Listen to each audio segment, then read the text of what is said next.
Shade, I have a question for you. Really? You're kind of causing me a little bit of concern. You don't usually ask questions unless it has something to do with the orange YouTube. Just bear with me on this one, alright? You, correct me if I'm wrong, you know of anything of chess? Every now and again. I'm not exactly a pro by any standard. I mean, hey, I understand what the London, the Vienna, the Queen's and King's Gambit and shit like that is and whatnot, but I'm not a pro by any stretch of the imagination. I just play at a casual level. And if I'm not mistaken, you also play a little bit, don't you? Yeah, but the way I play is completely different to what a whole bunch of other people play. It's, this game, Checkmate Showdown? I tried to get a little bit of gameplay recorded for it with a couple of buddies of mine from the tournaments that I host, but it is kind of hard to post content when it gets corrupt in the middle of it. Oh, yeah, that's not good. But hey, at least you're understanding of some of the stuff, right? Exactly. So, if I were to talk to you about something like chess world stuff and whatnot, you'd be interested in something like that, right? I'll listen, sure. Go ahead, talk shop with me. Talk some chess shop with me. Perfect! Do you know anything about Jeansgate? What's a Jeansgate? So, from what I have understanding, over the past couple of days, there has been a chess grandmaster by the name Magnus Carlsen, who wore jeans to a chess championship event hosted by FIDE. What's a FIDE? The International Federation of Chess. That doesn't sound anything like the acronym. It's not supposed to. That's the English translation for it. It's in French. I believe it's pronounced Fédération Internationale des Équis. Gesundheit. That's not... Okay. Sorry. E-check. Oh! Like checkmate things and like that. Basically, yeah. E-check. So the Fédération Internationale des Échecs, or International Federation of Chess, fined Magnus Carlsen $200 for wearing jeans at the tournament. Suffice to say, it didn't make a whole lot of people happy. Wait. You mean to tell me that the organization fined a professional chess player $200 because he wore jeans? Yeah. Suffice to say, most of the people in this whole chess space and whatnot didn't exactly agree with it. Neither did Carlsen in and of itself. Like, he wanted to play his games in the middle of a championship. He wanted to do good. He wanted to earn himself a little bit of money, get paid by his sponsors and things like that, and have himself a good time. This took place over in New York, by the way. But yeah, no, it caused a little bit of an upset. Like, Carlsen didn't want to play the Blitz chess championships throughout all that. Wait. What's Blitz? Oh, right, forgot. Chess has different ways of being played. Blitz is essentially one of those ways. Think of it like, you know how there's Magic the Gathering card games and stuff like that, and they would have different rule sets? Put the same way with chess. Okay, something similar to put it with. Okay, sure. Fuck it, we'll go with that. Now, during all this, I'm thinking, like, okay, he's upset about it. FIDE, you gotta be a little more lenient with the rules. Magnus even posts an outfit of the day meme picture of him posting a picture with his outfit with jeans and stuff like that.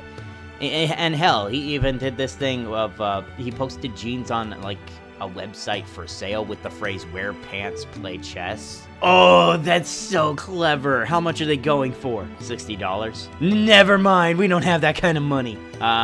Eventually, most people were like, come on, let the dude play. It's over jeans. Like, it can't be that bad. And eventually, Magnus let it be known he would come back to play following a conversation with the FIDE president, not the CEO. And was that it? Was that all for the chess event? Oh, not even remotely close. Because the next couple of days happened, and I get word that during all of this, the World Blitz Championship, and come to find out that he and another Grandmaster, Ian Nepomnievich, I believe I'm pronouncing that, or I may be scuffing it. Most people know him as Nepo. They both make it to the finals of the tournament for Blitz variation of chess, and it goes to a tiebreaker. Like, the score is 2-2. Whoever wins the last game is the champion. There is a flaw with this last game, though. It keeps going until there's a winner, regardless of how many draws there are in the last game. If I were to make an example comparing to, like, your fighting game stuff, it's as if a double KO has happened in the middle of the match, and they have to play all over again, correct? You would be right on this. They got 3 draws in the middle of it. Oh, Jesus Christ, and they're grandmasters at this point. You gotta be figuring that they'll keep playing forever, right? Play forever, da da da da da, and things like that. You would think so. I beg your pardon? You would think so. Suffice to say, during the middle of all this, after the 3rd draw, in a brief couple minutes, the officials let it be known that Magnus and Nepo, agreed to split the world title. They did what? They split first place with each other. Yeah. But that's impossible. You can't have 2 first place winners. Au contraire, my little shadowy self. Magic the Gathering has a format set like that sometimes they will have multiple first place winners in knockout rounds, which is the new format, if I'm not mistaken, that this championship series had with it. Officials didn't say play it out until there's a winner. Nepo could have said no, but he didn't. And before we knew it, the players were signing paperwork that they agreed to be co-champions. My first thought during the middle of all this was, they're gonna play a tiebreaker game, right? Right? My second thought was, why are the players and the organization / the league entertaining this as an idea? You're right. It is similar to FGC. Like, you can't have 2 winners. There's collusion in the middle of that sometimes, and that was a big problem back around when I got around in the scene around the start of college and of high school. My third thought was, what were the other chess players, pros, thinking about this? And most of them, like Hans Niemann, Hikaru, like many grandmasters, Levy, Gotham Chess, like a whole lot of people are going, it's unfair to the rules and the regulations, and it's unfair to the other players who were competing. Like, why do these two get that kind of special treatment when everybody else had to go, yeah, no, you play? Like, why? And it makes sense for them to be frustrated about it sometimes. My fourth thought, okay, it has happened. This is the first time it has actually happened. We can have some change to it, right? This is like the first instance of it happening. We can have this as a new rule set and whatnot, right? Like, change can be good for stuff like this. But then my fifth thought came in, and it was going, this happened immediately after that Jeansgate incident. So I don't know if it's me, but it seems like FIDE is trying to appease the top player, not only once with Jeansgate, but twice with this incident. So yeah, I don't exactly know how this is gonna go from here. Is there going to be anyone to blame for this incident happening? Probably not.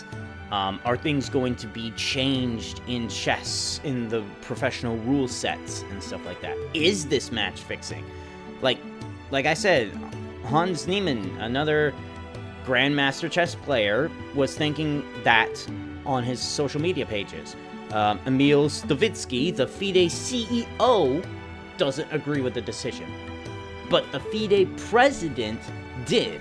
Wait, aren't they the same people? Nope, 2 completely different people. Business organizations are complicated, I know. Okay, go on. It raises way too many questions for this.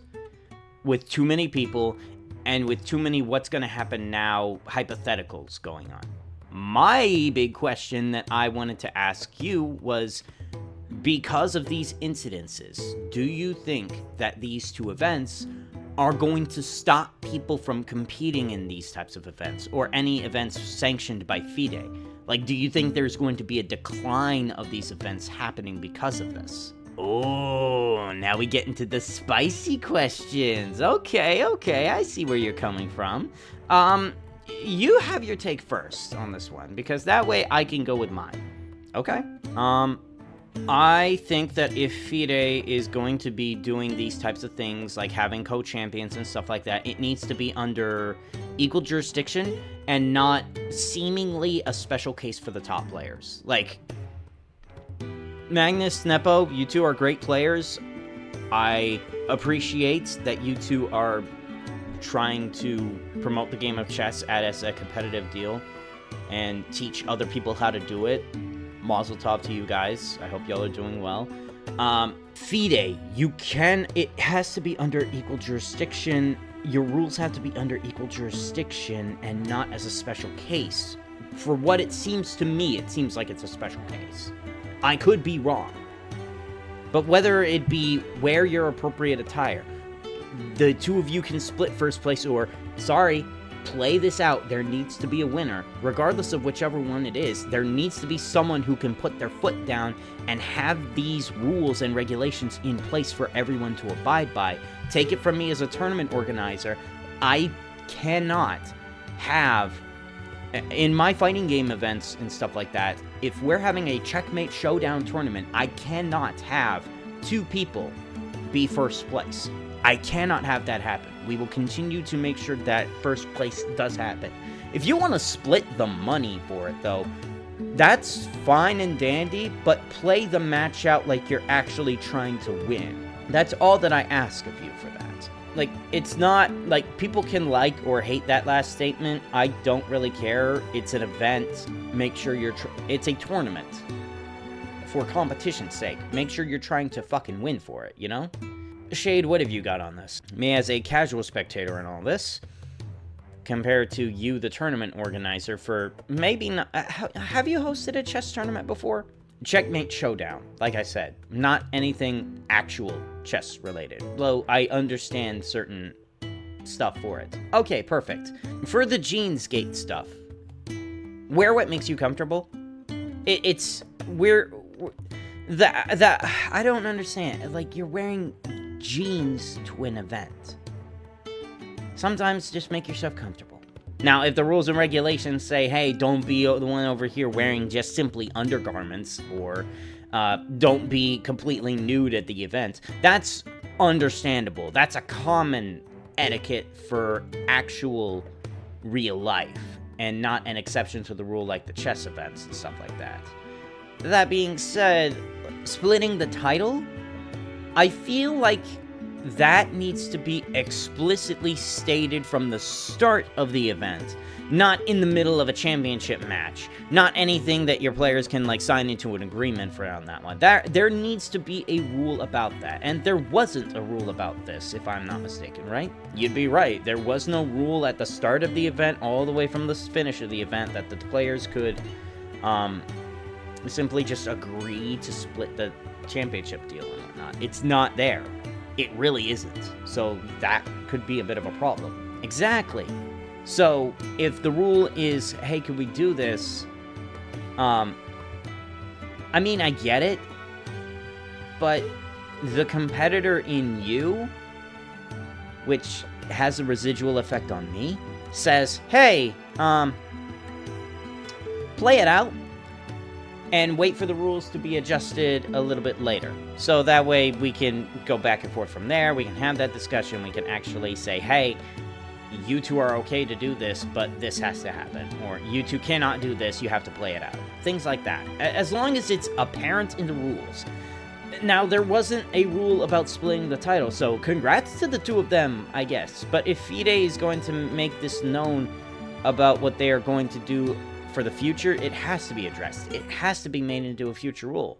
Like, I understand the player's frustration about it, but goddamn, it's like, this is the first, like, instance of it happening. When are we going to get the first instance of this being, like, what's the word for it? The absence of complications? That's a phrase for putting it on it. But yeah, no, this was a complicated situation for it. I don't exactly know what you want me to make of this one. You're the professional in terms of competing in stuff. I'm looking for a little bit of understanding from a more casual perspective as opposed to a competing perspective. Well, to be fair, you're not exactly the best in chess. Whatever they do, whatever the organization decides on, that's up to them. If the players are going to be upset about that, let them.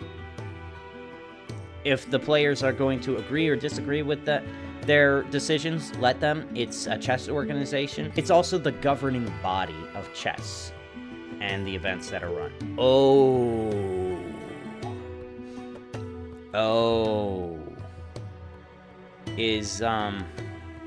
Is their absence in the chess world, if their events no longer have people playing the game, going to impact stuff? I wouldn't think so. Honestly, if one governing body of like a competitive sports or game like completely vanishes, another one will pick up the totem for it. But I don't know if it would be under the same regulations and stuff like that. Like, it's wonky. Well, hopefully that can be figured out. But yeah, wear jeans, play chess, do what makes you happy and things like that. I don't know what the fuck you want me to say on this one. Wear jeans, play chess, uphold your rules and regulations. If they're present, sure. Then I guess we'll have to wrap this one up. Do we want to try to play chess with a couple of other people in the future? Maybe if we got better, but I'm gonna be completely real with you, probably not. Well, shoot. I guess we'll have to leave it up to the fan base on that one. Let us know in the comment section if you want to see us play some chess. Y'all have yourselves a good rest of y'all's night, Shadelings. Peace!